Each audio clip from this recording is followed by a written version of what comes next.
Hello everyone, welcome to Success Plus Academy. This is Purvaja and here to teach you biology.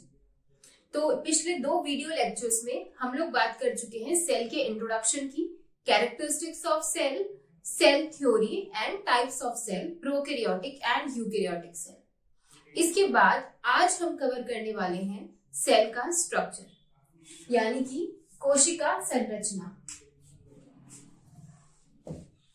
यहाँ पे मैं एक basic structure बना रही हूं सेल का।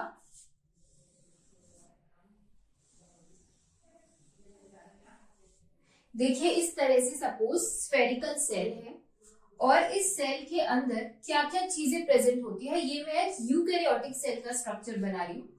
इस सेल के अंदर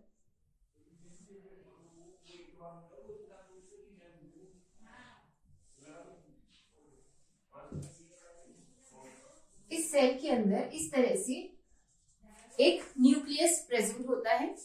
अगर ये एनिमल सेल है तो न्यूक्लियस इसमें सेंटर में होगा। अगले वीडियो लेक्चर में हम प्लांट सेल और एनिमल सेल में डिफरेंशिएशन की भी बात करेंगे, बट अभी मैं आपको बता दूं कि ये मैं एक यूकैरियोटिक एनिमल सेल का स्ट्रक्चर बना रही हूँ। तो एनिमल सेल में सेंटर में न्यूक्लियस होता है। अगर ये प्लांट सेल हो, सपोज कि प्लांट सेल ऐसी है, ठीक है, तो प्लांट सेल में जो न्यूक्लियस है या केंद्रक है वो इस तरह से साइड में प्रेजेंट होता है, पेरीफेरी की तरफ प्रेजेंट होता है। और ऐसा क्यों होता है?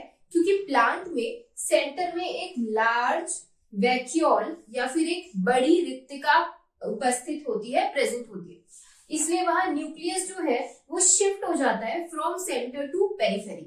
जबकि एनिमल सेल में न्यूक्लियस प्रेजेंट होता है एकदम सेंटर में। तो ये हो गया कोशिका का केंद्रक यानी कि nucleus.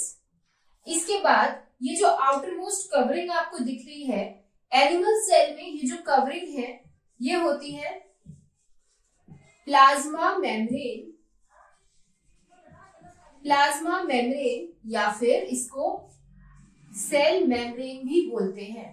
Plasma membrane, cell membrane या हिंदी में इसे कहते हैं कोशिका झिल्ली। इसी तरह से प्लांट सेल में भी ये जो आउटर मेम्ब्रेन है ये किसकी है? ये प्लाज्मा मेम्ब्रेन है यानी कि कोशिका झिल्ली है। लेकिन एक फर्क है, क्या फर्क है कि प्लांट सेल में कोशिका झिल्ली के ऊपर एक और लेयर होती है, बाहर की तरफ एक और कवरिंग होती है। यहाँ पे इस तरह से देखो एक और कवरिंग प्रेजेंट होगी और इसको बोलेंगे सेल वॉल। सेल वॉल को हिंदी में बोलते हैं कोशिका भित्ति।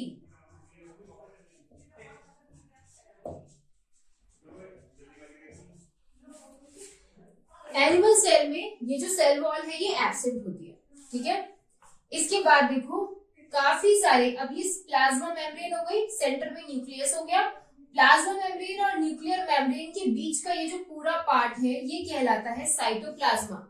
इसे बोलते हैं साइटोप्लाज्मा, जिसमें लिक्विड्स भरे होते हैं। और इस लिक्विड में मतलब एक कंपार्टमेंट है जिसमें लिक्विड है और इस लिक्विड में कोशिका के जो डिफरेंट ऑर्गेनेलीज हैं, सेल ऑर्गेनेलीज हैं, वो एक तरह से ऐसे मान लो इसमें स्विम करते रहते हैं, इस लिक्विड में तैरते रहते हैं, ठीक है। तो डिफरेंट सेल ऑर्गेनेलीज क्या क्या है, जैसे कि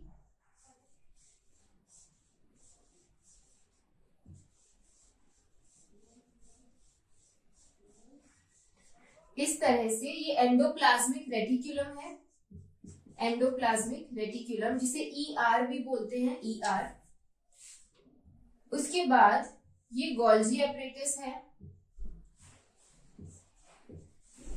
इसको बोलते हैं गोल्जी बॉडी या गोल्जी एपरेटस। अंदर जो है ये लिक्विड पूरा ये कहलाता है साइटोप्लाज्मा यानी कोशिका द्रव्य। साइटोप्लाज्मा यानी कोशिका द्रव्य। इसके अलावा राइबोसोम्स, लाइसोसोम्स प्रेजेंट होते हैं। ये राइबोसोम्स हैं, ये राइबोसोम्स हैं, सॉरी लाइसोसोम। इस तरह से ये माइटोकॉन्ड्रिया है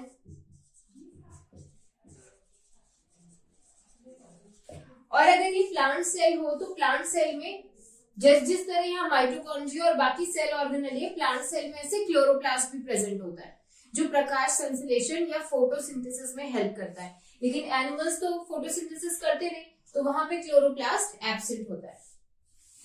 इस तरह से ये एक बेसिक स्ट्रक्चर है, कोशिका की एक सामान्य संरचना है।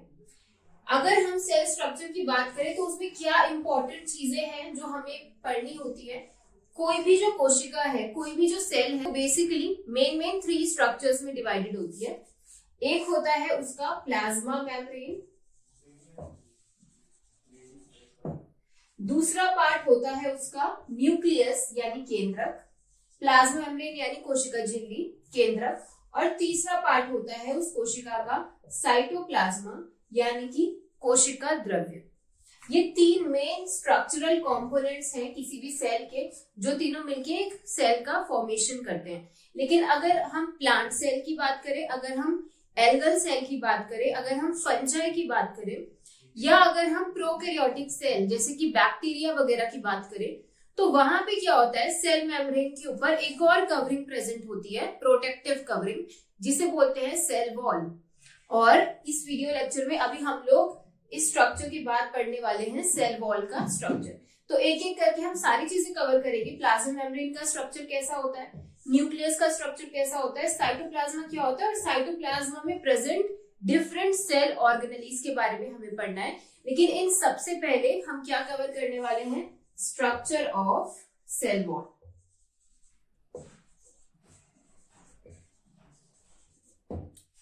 तो चलिए स्टूडेंट्स, अब हम बात करते हैं कि सेल वॉल या कोशिका भित्ति जो होती है वो कैसी होती है, उसकी स्ट्रक्चर कैसी होती है, और उसके फंक्शंस क्या क्या होते हैं। ठीक है, तो सबसे पहले देखिए कि सेल वॉल जो है वो प्रेजेंट कौन कौन सी सेल्स में होगी। तो अभी अभी मैंने आपको बताया कि जो प्लांट सेल होती है they contain cell wall, but animal cells do not contain cell wall. और तो प्लांट सेल में सेल वॉल प्रेजेंट होगा, फंजाई की सेल जो होगी, फंगस की सेल, वहां पे सेल वॉल प्रेजेंट होता है। एल्गा में भी सेल वॉल प्रेजेंट होती है, एल्गी यानी कि शैवाल। बैक्टीरिया यानी कि जीवाणु, बैक्टीरिया में भी सेल वॉल प्रेजेंट होती है। और कुछ आर्की बैक्टीरियल सेल्स, इनमें भी सेल वॉल प्रेजेंट होती है। बैक्टीरिया और आर्की बैक्टीरिया ये दोनों किसके अंदर आते हैं, ये है प्रोकैरियोटिक सेल के examples. These are the examples of prokaryotic cell, यानी प्रोकैरियोटिक सेल में भी सेल वॉल प्रेजेंट है। लेकिन एक एक्सेप्शन है, और वो एक्सेप्शन आपको याद रखना है। This is the exception, mycoplasma. Mycoplasma last lecture में भी आपने पढ़ा था कि ये सबसे स्मॉलेस्ट सेल होती है, सबसे छोटी कोशिका है। और इसकी दूसरी इंपॉर्टेंट बात ये है कि it comes under prokaryotic cell but it do not contain cell wall. ये प्रोकैरियोटिक सेल में आता है लेकिन इसके पास फिर भी सेल वॉल नहीं होती। This is an exception. Okay, चलिए ठीक है। उसके बाद हम बात करते हैं regarding discovery of cell wall. तो देखिए, सेल वॉल जो है वो डिस्कवर किया था रॉबर्ट हुक ने। सेल वॉल की डिस्कवरी का क्रेडिट रॉबर्ट हुक को क्यों दिया जाता है, क्योंकि आपको पता है रॉबर्ट हुक ही थे वो जिन्होंने फर्स्ट टाइम सेल की डिस्कवरी करी थी इन 1665। और जो उन्होंने सेल डिस्कवर किया वो कॉर्क का सेल था। And basically cork is a dead material, जो पेड़ की छाल होती है वहां से ऑब्टेन किया जाता है कॉर्क। इस तरह के उन्हें ना कोशिका या सेल का स्ट्रक्चर तो कुछ दिखाई दिया नहीं था, उन्हें केवल इस तरह के कंपार्टमेंट्स दिखाई दिए थे। और इस कंपार्टमेंट में भी उन्होंने केवल ना एक लेयर देखी थी बाहर, इस तरह की, ये जो मैं डार्क कर रही हूँ, इस तरह की उन्होंने केवल एक लेयर देखी थी, ऐसी लेयर। और उन्हें कुछ भी नहीं दिखाई दिया था कि क्या है, क्या पार्ट है। और इन कंपार्टमेंट्स को, बाहर एक लेयर है और अंदर ही कंपार्टमेंट्स है, इनको उन्होंने सेल का नाम दे दिया था। इसलिए क्योंकि ये डेड जो सेल वॉल होती है ये यही है, आउटर स्ट्रक्चर ये सेल वॉल ही है। और ये कैसा होता है, सेल वॉल भी डेड सब्सटेंस होता है, डेड मटेरियल होता है। इस वजह से क्या हुआ कि जो सेल वॉल है उसकी डिस्कवरी का क्रेडिट भी किसको दिया गया, रॉबर्ट हुक को दिया गया। चलिए अब नेक्स्ट बात करते हैं हम लोग कि सेल वॉल एक्चुअल में होती क्या है। तो देखिए सेल वॉल जो है ना वो एक रिजिड स्ट्रक्चर है। रिजिड का मतलब समझते हैं आप, मतलब हार्ड स्ट्रक्चर है, एक रिजिड स्ट्रक्चर है। अभी अभी मैंने बताया कि नॉन लिविंग होती है सेल वॉल, यानी डेड होती है, लेकिन ये साथ में कैसी है, फ्लेक्सिबल कवरिंग है। और कैसे होगा, सपोज ये प्लांट सेल है, तो प्लांट सेल में जो ये प्लाज्मा मेम्ब्रेन या कोशिका झिल्ली है ये वाली, इसके बाहर की तरफ प्रेजेंट होगी सेल वॉल। मतलब cell wall is the outer most covering of plant cell. अच्छा देखिए आप लोग की जो प्लांट होते हैं ना, प्लांट वो हर सिचुएशन में, क्योंकि प्लांट की एक लोकेशन फिक्स होती है, उन्हें एक ही जगह पे रहना है, अपनी पूरी लाइफ साइकिल एक ही जगह पे उन्हें बितानी है। चाहे आंधी आए, तूफान आए, कुछ भी आए, प्लांट अपनी जगह पे ही रहेगा। तो इसकी वजह से क्या होता है, प्लांट की जो सेल्स होती हैं वो आपस में बहुत कॉम्पैक्टली अरेंज होती हैं और आपस में बहुत अच्छी तरह से जुड़ी हुई होती है, बाइंड अप होती है। ये किसकी वजह से होता है, ये सेल वॉल की वजह से होता है। और प्लांट सेल को ज्यादा स्ट्रेंथ की जरूरत है ना, क्योंकि प्लांट को अपनी जगह रहना है, तो इस वजह से प्लांट में हर प्लांट सेल क्या कंटेन कर रही है, सेल वॉल या कोशिका भित्ति कंटेन कर रही है। तो ये हार्ड स्ट्रक्चर तो है, लेकिन साथ ही साथ ये जो प्लांट की सेल है उसे फ्लेक्सिबिलिटी भी प्रोवाइड करता है। और क्या कर रहा है, ये सेल को एक प्रॉपर शेप दे रहा है ना, सेल का प्रोटेक्शन कर रहा है। इसके अलावा इसके जो फंक्शंस हैं उनके बारे में हम आगे बात करेंगे। अभी हम बात करते हैं regarding structure of cell wall. देखिए सेल वॉल का कॉम्पोजिशन किस तरह का होता है।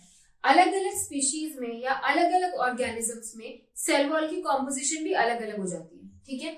जैसे बैक्टीरियल जो सेल वॉल है वो पेप्टिडोग्लाइकन की बनी होती है, ठीक है। ये बहुत इंपॉर्टेंट है, पूछ सकते हैं एग्जाम में, बैक्टीरिया की सेल वॉल की कॉम्पोजिशन क्या है, या एल्गा की सेल वॉल की कॉम्पोजिशन क्या है, या प्लांट सेल वॉल की कॉम्पोजिशन क्या है।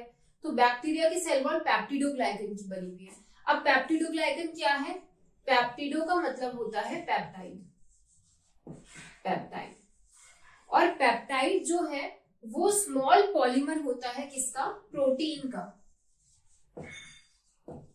Peptide is the small polymer या small chain of amino acids.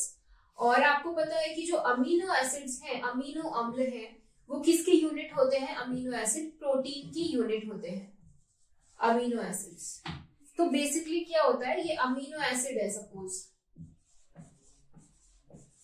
ये एक दूसरे से जिस बॉन्ड से जुड़े हुए हैं उस बॉन्ड को हम बोलेंगे peptide bond.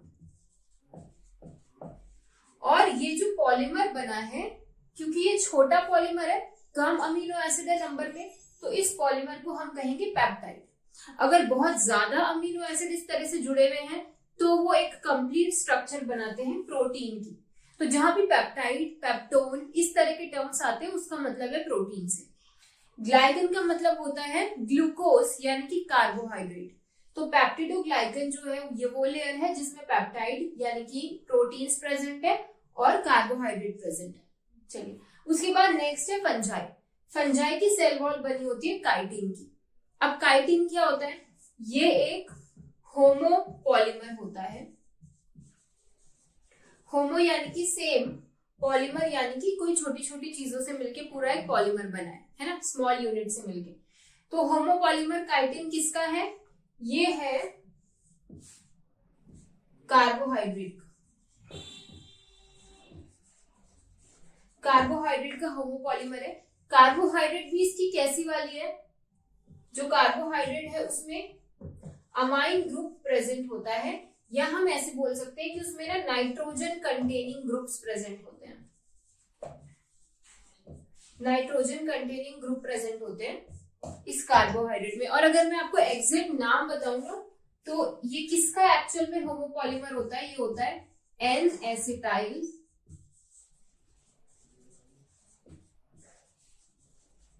Glucose amine. So chitin is the homopolymer of N-acetyl glucose amine.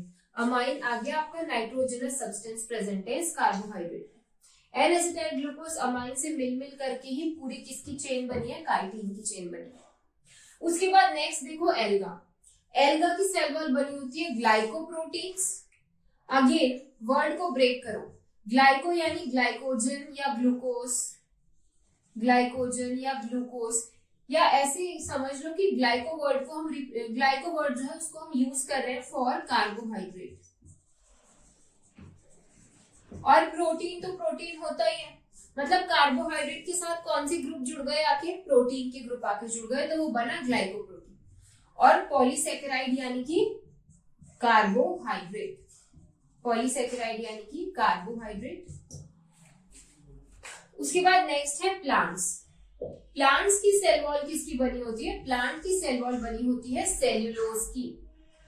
Cellulose इसमें ज्यादा कंसंट्रेशन में होता है। Cellulose is the main component of plant cell wall, but cellulose के अलावा यहाँ पे हेमी सेल्यूलोज भी प्रेजेंट होता है, हेमी सेल्यूलोज भी प्रेजेंट होता है, और कुछ कंसंट्रेशन इस यहाँ पे पैक्टिन की भी होती है। तो एक्चुअल में तो प्लांट सेल वॉल 3 कंपोनेंट से मिलकर बनी होती है, cellulose, hemicellulose and pectin. ये सारे ही कंपोनेंट सेल्यूलोज वगैरह ये सब क्या है? ये सारे के सारे कार्बोहाइड्रेट्स हैं, ठीक है। और एक इंपॉर्टेंट फैक्ट मैं आपको बताऊं कि जो सेल्यूलोज है ना, आप लिख लो इस पॉइंट को, सेल्यूलोज के बारे में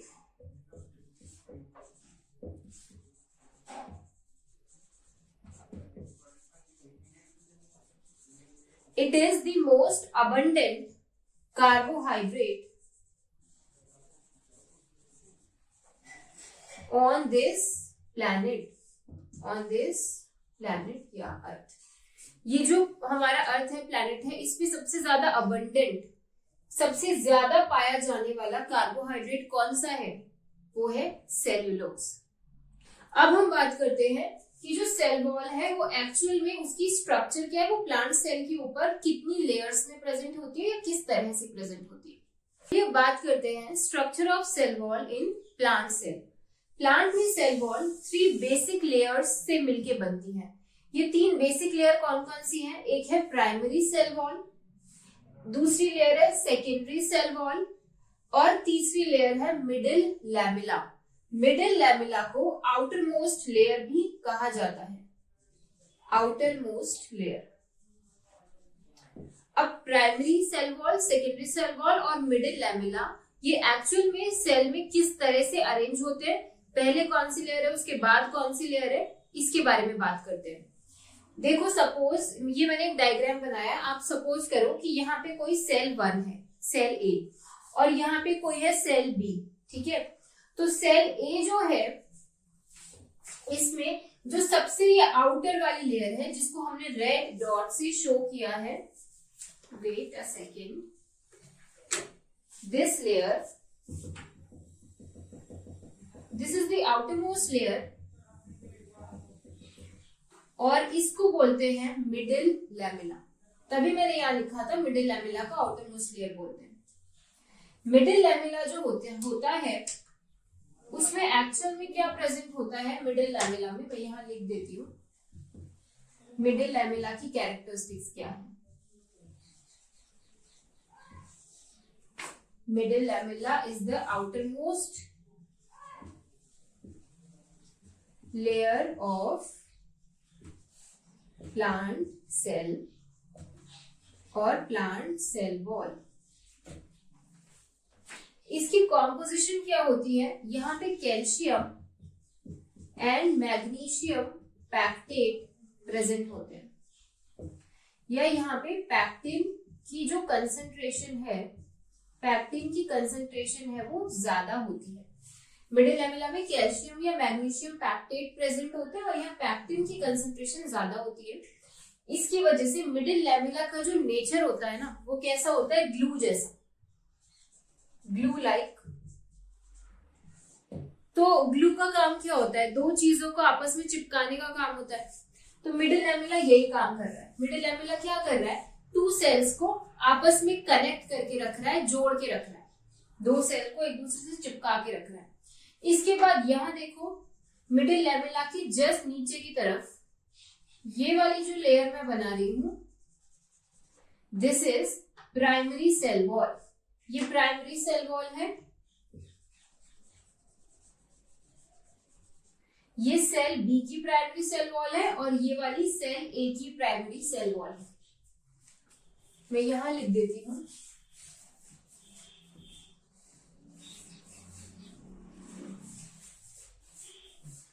प्राइमरी सेल वॉल जो होती है वो सिंगल लेयर होती है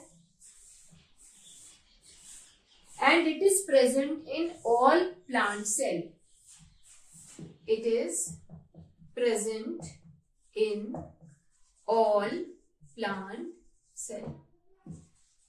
चाहे डिवाइडिंग सेल हो चाहे नॉन डिवाइडिंग सेल हो, प्लांट का चाहे मेरिस्टेमेटिक टिश्यू हो या परमानेंट टिश्यू हो, प्राइमरी सेल वॉल तो सब में ही प्रेजेंट होगी। ये फ्लेक्सिबल लेयर है और सिंगल लेयर है। प्राइमरी सेल वॉल के ठीक अंदर की तरफ है ना, इनर साइड पे, प्राइमरी सेल वॉल के ठीक इनर साइड पे 2 से 3 लेयर थिक एक और सेल वॉल की लेयर है और वो है सेकेंडरी सेल वॉल। तो सेकेंडरी सेल वॉल जो है वो सिंगल लेयर नहीं है, वो कैसी होती है यहां हम लिखते हैं सेकेंडरी सेल वॉल के बारे में। Secondary cell wall, it is 2 to 3 layer thick wall. इसमें 2 से 3 लेयर्स हैं, मैंने डायग्राम में भी शो किया। ये देखो, ये पहली लेयर, ये दूसरी लेयर, ये तीसरी लेयर। इसको बोलते हैं S1, S2 एंड S3। इस तरह से करके ये 2 से 3 लेयर्स है। और ये कहाँ प्रेजेंट है? इनर साइड पे प्रेजेंट है। मतलब जो ये देखो, मान लो ये सेल बी है ना, तो इसमें सबसे यहाँ बाहर वाली लेयर कौन सी है? ये है secondary cell wall. Secondary cell wall के बाहर और क्या प्रेजेंट है? Primary cell wall. And primary cell wall के भी बाहर क्या प्रेजेंट है? Middle lamina. तो सबसे आउटर में तो मिडिल लैमिना हो गया, देन प्राइमरी, देन सेकेंडरी। अब जो सेकेंडरी सेल वॉल है ना, ये सारे प्लांट की सेल में प्रेजेंट नहीं होती, सब में प्रेजेंट नहीं होगी। ये किस में प्रेजेंट होगी? या तो जो परमानेंट टिश्यू हो गया है ना प्लांट का, कैसा टिश्यू हो गया है? Permanent tissue.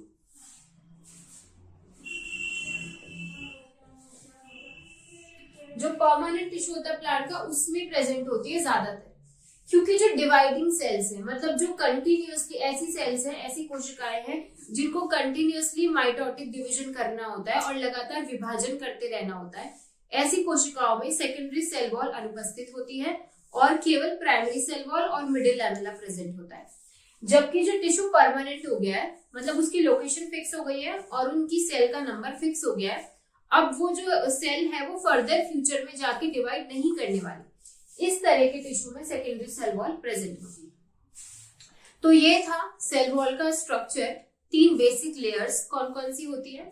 इसके बाद हम बात करने वाले हैं सेल वॉल का जो फंक्शन है वो क्या होता है। लेकिन उसके पहले आप या तो इन पॉइंट्स को नोट डाउन कर लीजिए या फिर इन सारे पॉइंट्स का स्क्रीनशॉट ले लीजिए।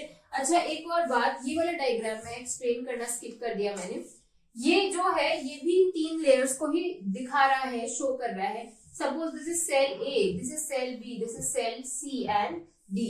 तो इनमें क्या है, देखिए ये जो अंदर की तरफ सेल वॉल की लेयर है, this layer is secondary cell wall, then this layer is primary cell wall. ऐसे यहाँ पे भी this is secondary, this is primary, this is primary and this red colour compartment is middle lamella.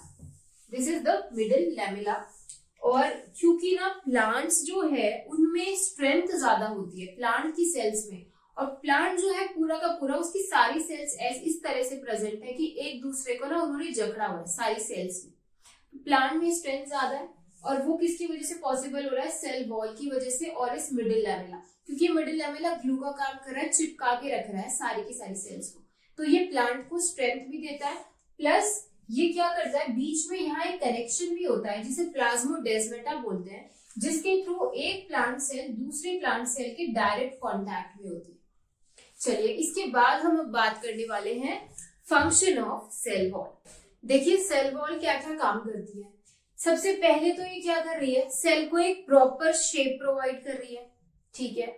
उसके बाद ये क्या कर रही है, सेल को एक स्ट्रक्चरल सपोर्ट भी प्रोवाइड कर रही है, जैसे plant cells, bacterial cell, fungi cell, alga, इन सब में सेल वॉल प्रेजेंट है। तो ये क्या कर रही है, प्रोटेक्ट कर रही है ना सेल को। किस चीज से प्रोटेक्ट कर रही है?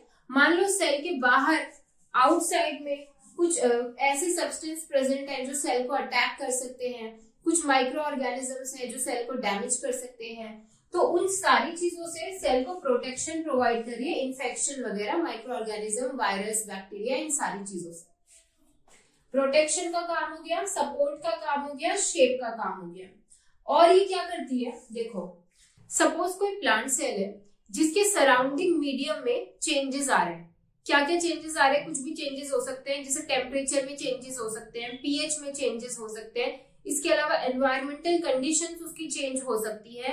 इन सारे चेंजेस को टॉलरेट करने की जो कैपेबिलिटी है वो सेल वॉल बढ़ा देती है। एनिमल सेल के कंपैरिजन में जो प्लांट सेल्स होती है वो ज्यादा स्ट्रॉन्ग स्ट्रक्चर्स है। क्यों? Due to presence of cell wall. वो ज्यादा जो भी चेंजेस होते हैं उसके सराउंडिंग मीडियम में उसको टॉलरेट कर सकती है। इसके बाद में जो सेल वॉल होती है ना, उसका और काम क्या होता है कि वो सेल को परमिट करती है कि वो किसी भी कंडीशन में विथस्टैंड कर सके। मतलब जो सेल है ना वो बर्स्ट ना हो। सपोज ये सेल है और इसमें क्या हुआ, इसमें एंडोसाइटोसिस हो गया, मान लो, मैं बाद में बताऊंगी क्या होता है एंडोसाइटोसिस।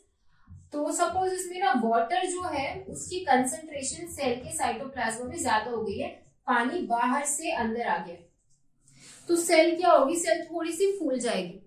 लेकिन ऐसा नहीं होगा कि सेल फूल के फट जाए, बर्स्ट हो जाए, ये नहीं होता। क्यों नहीं होता? Due to presence of cell wall. Cell wall ये नहीं होने देती, और जो लेवल है फिर उसको मेंटेन कर लिया जाता है, एक्स्ट्रा वाटर को बाहर निकाल दिया जाता है, लेकिन सेल ऐसे बर्स्ट नहीं होती एकदम से। ठीक है, तो ये सारे के सारे फंक्शंस हैं सेल वॉल के। इसके बाद हम लोग बात करने वाले हैं सेल मेम्ब्रेन के बारे में। स्टूडेंट्स, हमारा नेक्स्ट टॉपिक है सेल मेम्ब्रेन, जिसे प्लाज्मा मेम्ब्रेन भी बोलते हैं और हिंदी में इसे कोशिका झिल्ली बोलते हैं। देखिए, जो सेल मेम्ब्रेन होती है वो एनिमल सेल का सबसे आउटर मोस्ट स्ट्रक्चर होता है। सबसे बाहर वाला जो स्ट्रक्चर है वो सेल मेम्ब्रेन होती है। लेकिन किसमें? एनिमल सेल में और प्रोटोजोअन सेल में। प्रोटोजोआ जो होते हैं ना, प्रोटोजोआ यूकैरियोटिक सेल ही होती है, लेकिन सबसे इनिशियल यूकैरियोटिक सेल होती है। तो प्रोटोजोआ में भी सेल वॉल एब्सेंट होती है, इसकी भी outer most covering cell membrane होगी।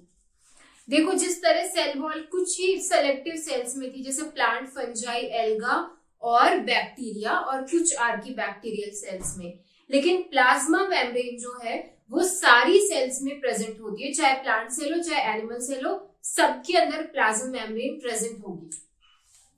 अब बात करते हैं इसकी कॉम्पोजिशन पे कि प्लाज्मा मेम्ब्रेन किसकी बनी होती है। तो ये फॉस्फोलिपिड की बाइलेयर होती है। इसके लिए एक लाइन यूज करी जाती है, plasma membrane is the bilayer of phospholipid, और it is a phospholipid bilayer. दोनों तरह से आप बोल सकते हो। फॉस्फोलिपिड क्या है? फॉस्फोलिपिड बेसिकली लिपिड कंपोनेंट्स हैं, लिपिड है जिसके साथ में क्या जुड़ा हुआ है? फॉस्फोरस। तो फॉस्फोलिपिड में भी बेसिकली फॉस्फोग्लिसराइड्स प्रेजेंट होते हैं, और साथ में क्या प्रेजेंट होते हैं? प्रोटीन्स। ठीक है, उसके बाद देखो ये कैसी लेयर है? ये बाइलेयर है, जिसमें एक आउटर लेयर होती है और एक इनर लेयर होती है। तो जैसे प्लाज्मा मेम्ब्रेन है, ये कोई सेल है, ये जो आउटर कवरिंग है ये प्लाज्मा मेम्ब्रेन है, इसमें भी एक आउटर लेयर होगी और दूसरी एक इनर लेयर होगी। तो इस तरह से प्लाज्मा मेम्ब्रेन जो है वो डबल मेम्ब्रेन बाउंड स्ट्रक्चर होता है। यहाँ पे मैंने स्ट्रक्चर शो कर रखा है। ये वाली जो लेयर है ये आउटर लेयर है, ये सेल के बाहर का एनवायरनमेंट है, और ये सेल के अंदर का एनवायरनमेंट है। ठीक है, ये सेल है, यहाँ पे सेल का मान लो न्यूक्लियस है। तो ये वाली जो लेयर है ये कौन सी लेयर है? Inner layer.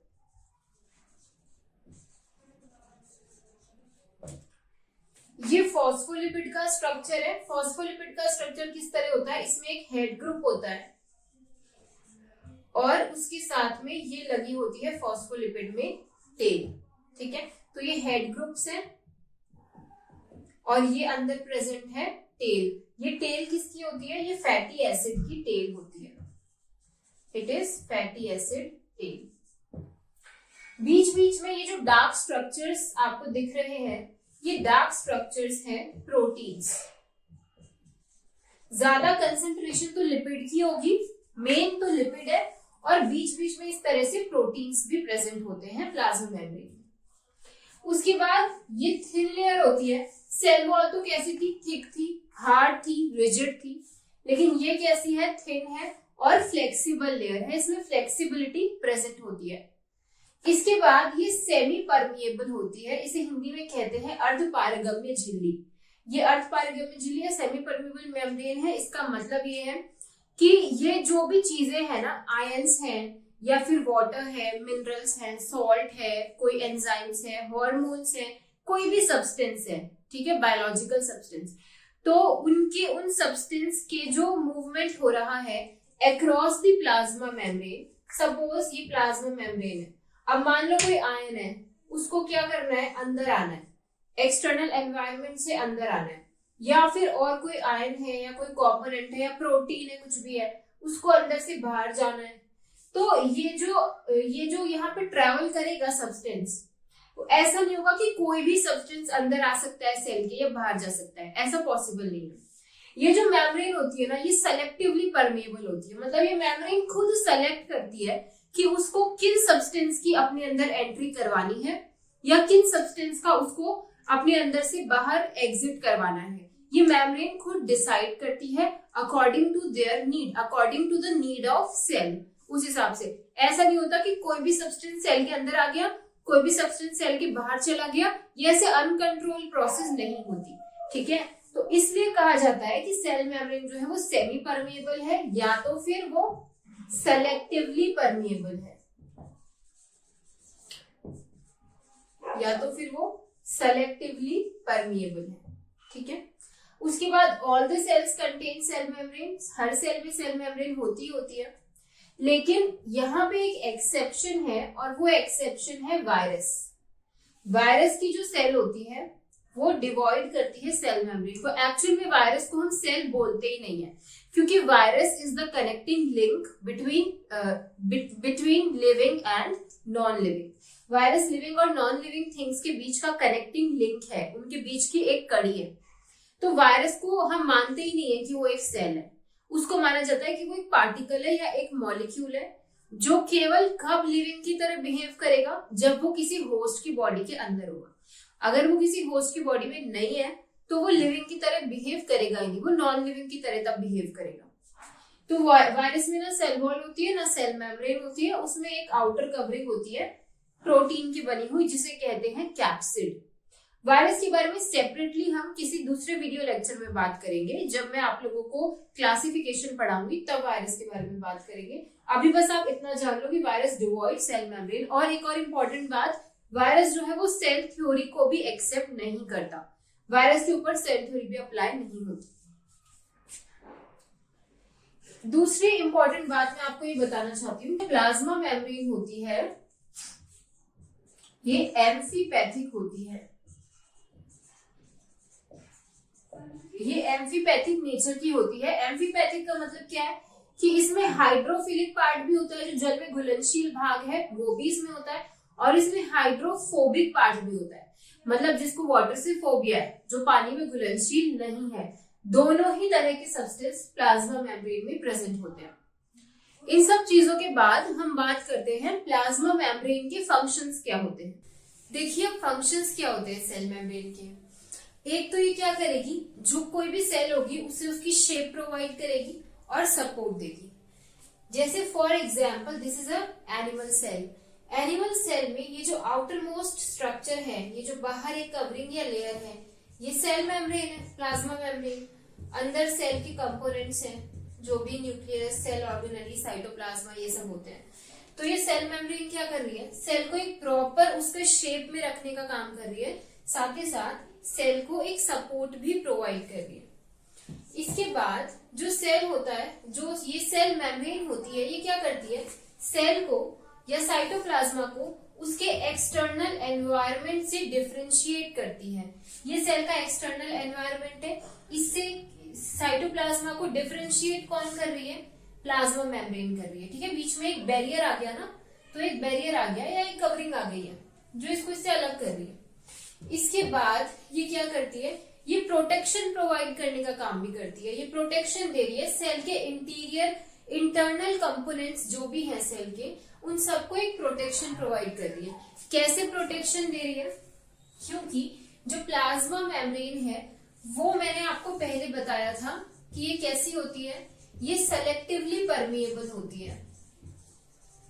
ये सेलेक्टिवली परमिएबल होती है, यानी कि ये कुछ ही चीजों के या कुछ ही सॉल्यूट आयंस या लिक्विड भी हो सकते हैं, आयंस हो सकते हैं, ऑर्गेनिक कंपाउंड हो सकते हैं, कार्बनिक पदार्थ जैसे nutrient, glucose, amino acid, hormone, enzymes, ये सब क्या हो गए, ऑर्गेनिक कंपोनेंट्स हो गए। Sodium, potassium, hydrogen, bicarbonate ion, chloride ion, calcium ion, ये सब क्या हो गए, आयंस हो गए, जो सेल को एक कंडक्टिविटी प्रोवाइड करते हैं। तो ये जितनी भी चीजें या सब्सटेंस के मैंने नाम बोले ना, ऐसा नहीं होता कि ये अपनी मर्जी से सेल के अंदर बाहर आ जा सकते हैं, नहीं। सेल मेम्ब्रेन इनके लिए सेलेक्टिवली परमिएबल है, मतलब वो जो जिसका अलाउ करेगी ट्रांसपोर्ट, सेल मेम्ब्रेन के अक्रॉस केवल उन्हीं चीजों का ट्रांसपोर्ट होगा। तो ऐसा करके ये क्या कर रही है, जो सेल है उसके इंटरनल कंपोनेंट्स को प्रोटेक्शन प्रोवाइड कर रही है। इसके बाद नेक्स्ट पॉइंट देखिए, ये एक बेस की तरह भी काम करती है सेल मेम्ब्रेन, जिससे क्या हो सके, साइटोस्केलेटल जो कंपोनेंट्स हैं वो अटैच हो सके। अब साइटोस्केलेटन क्या होता है, जैसे आपकी बॉडी में एक स्केलेटन सिस्टम है बोन का बना हुआ, वो आपकी बॉडी को एक प्रॉपर शेप दे रहा है ना, इसी तरह आपकी सेल का स्केलेटन क्या कहलाता है, साइटोस्केलेटन। और ये होते हैं प्रोटीन के फिलामेंट्स, जैसे एक्टिन फिलामेंट, मायोसिन जो मोटर प्रोटीन है, मायोसिन तो एक्टिन का, तो बेसिकली एक्टिन फिलामेंट होते हैं, माइक्रोट्यूब्यूल्स होते हैं, और इसके अलावा इंटरमीडिएट फिलामेंट्स होते हैं। ये तीन आपके साइटोस्केलेटन का पार्ट होते हैं। तो ये जो साइटोस्केलेटन कंपोनेंट्स हैं, ये प्लाज्मा मेम्ब्रेन के साथ में अटैच होते हैं और सेल को एक प्रॉपर शेप में रखते हैं। उसके बाद जो प्लाज्मा मेम्ब्रेन है वो अडेशन का भी काम करती है। अडेशन का मतलब होता है किसी सबस्ट्रेट से, या फिर मान लो नीचे ये कोई सरफेस है, ये सबस्ट्रेटम है, इससे सेल अगर चिपक के रहे, इससे सेल अगर चिपक के रहे तो हम बोलेंगे कि सेल का अडेशन हो गया, यहाँ पे सेल उस सरफेस पे चिपक गई है, ठीक है। तो ये अडेशन के लिए भी कौन हेल्प करता है, प्लाज्मा मेम्ब्रेन। जैसे फॉर एग्जाम्पल हाइड्रा है ना, हाइड्रा अपनी पूरी लाइफ जो है वो किसी एक पर्टिकुलर सबस्ट्रेटम के ऊपर अटैच होके निकाल देता है, तो वहां पे वो सेल मेम्ब्रेन ही है जो उसको हेल्प करती है। उसके बाद देखो आयन की कंडक्टिविटी, मैंने अभी अभी आपको बताए थे इतने सारे आयंस के एग्जाम्पल देके कि suppose this is your plasma membrane, इसके अंदर बाहर, बाहर से अंदर या अंदर से बाहर जो भी है, अगर आयंस का ट्रांसपोर्ट होना है, ठीक है, एक्सपोर्ट होना है या तो आयन का, या तो इंपोर्ट होना है, अंदर आना है, तो इसकी जो कंडक्टिविटी है वो भी, आयन की कंडक्टिविटी भी कौन मेंटेन करके रखता है, प्लाज्मा मेम्ब्रेन। क्योंकि प्लाज्मा मेम्ब्रेन में चैनल्स होते हैं, चैनल यानी गेट लाइक स्ट्रक्चर्स होते हैं, चैनल प्रोटीन्स होते हैं, कैरियर प्रोटीन्स होते हैं, जो आयन की मूवमेंट को सेल मेम्ब्रेन के अक्रॉस अलाउ करते हैं, ठीक है। उसके बाद सेल सिग्नलिंग भी प्लाज्मा मेम्ब्रेन की वजह से होती है। देखो क्या होता है ना, सेल के अंदर कोई भी चीज आनी है तो वो ऐसे डायरेक्टली नहीं आएगी, सेल मेम्ब्रेन के ऊपर कुछ रिसेप्टर्स प्रेजेंट होते हैं, ठीक है। वो तो क्या होता है, इन रिसेप्टर से बाइंडिंग होती है लिगेंड की। इतना डिटेल में आपको नहीं जाना है, बस मैं सेल सिग्नलिंग समझाने के लिए आपको ये बात बता रही हूँ कि प्लाज्मा मेम्ब्रेन या कोशिका झिल्ली पे कुछ रिसेप्टर्स होते हैं। ये रिसेप्टर्स जब किसी मॉलिक्यूल के इंपोर्ट को अलाउ करते हैं तभी वो मॉलिक्यूल सेल के अंदर आ सकता है। ये प्रोसेस कहलाती है सेल सिग्नलिंग। तो सेल सिग्नलिंग में भी किसका रोल है, सेल मेम्ब्रेन का रोल है। उसके बाद देखो सेल मेम्ब्रेन जो है it is a flexible structure, और ये क्या होता है कि अगर मान लो कोई एनिमल है जैसे कि अमीबा है ना, अमीबा जो है वो यूकैरियोटिक सेल है और ये यूनिसेल्युलर ऑर्गेनिज्म है, एक कोशिकीय जीव है ये, और इसमें यूकैरियोटिक कोशिका होती है। अब अमीबा में ऐसा तो है नहीं कि मुंह अलग बना हुआ है, बकल कैविटी अलग है कि अमीबा उससे खाना खा सकता है, नहीं, जो है बस वो एक ही सेल है, जो कुछ भी है अमीबा में वो बस ये एक सेल है, अमीबा की सेल, ठीक है। अब मान लो यहाँ पे अमीबा का फूड है, कोई बैक्टीरिया है, ये जीवाणु है, अमीबा को इसे इनगल्फ करना है, इनगल्फ करना है यानी कि अपनी सेल के अंदर लेना है, खाना खाना है उसको बेसिकली। तो अमीबा क्या करेगा, वो अपनी प्लाज्मा मेम्ब्रेन को बाहर की तरफ इन्वेजिनेट करके एक स्ट्रक्चर बनाएगा ऐसे, इन स्ट्रक्चर को हम बोलेंगे स्यूडोपोडिया, ठीक है। और ये स्ट्रक्चर जो है ये इस बैक्टीरियल सेल को इनगल्फ कर लेगा, खा जाएगा। तो अंदर जो है एक वेसिकल में पैक होके ये बैक्टीरिया की सेल जो है वो अमीबा की सेल के अंदर आ गई, है ना। अब ये जो स्ट्रक्चर था ये अगेन अपनी ओरिजिनल शेप ले लेगा, और ये ओरिजिनल शेप ले लिया, और ये जो सेल थी बैक्टीरिया की वो अंदर आ गई है। अब अमीबा इसको क्या करेगा, डिग्रेड कर देगा, और ये बैक्टीरियल सेल जो है वो अब अमीबा के साइटोप्लाज्मा में सर्कुलेट हो जाएगी। तो एक तरह से ये अमीबा का फूड है और इसे वो इनगल्फ कर रहा है। लेकिन ये सब किसकी हेल्प से पॉसिबल हुआ, सेल मेम्ब्रेन की फ्लेक्सिबिलिटी की वजह से। तभी पैरापोडिया या स्यूडोपोडिया तभी स्यूडोपोडिया का फॉर्मेशन हो पाया, और तभी अमीबा जो था उसने इस पार्टिकल को इनगल्फ किया। तो ये जो पूरा प्रोसेस था वो कहलाता है एंडोसाइटोसिस। एंडो यानी इनसाइड, तो अंदर इनगल्फ करना क्या कहलाता है, एंडोसाइटोसिस। और इसका बेस्ट एग्जांपल हमें देखने को मिलता है injection of food in amoeba. यहाँ पे हमारा आज का वीडियो लेक्चर फिनिश होता है। अगर आपको ये लेक्चर अच्छा लगा हो तो चैनल को सब्सक्राइब कर दीजिए, वीडियो को लाइक कर दीजिए एंड शेयर करिए जिन लोगों को भी रिक्वायरमेंट है उनके साथ। तो अगले वीडियो लेक्चर में हम बात करने वाले हैं न्यूक्लियस के बारे में। Thank you so much.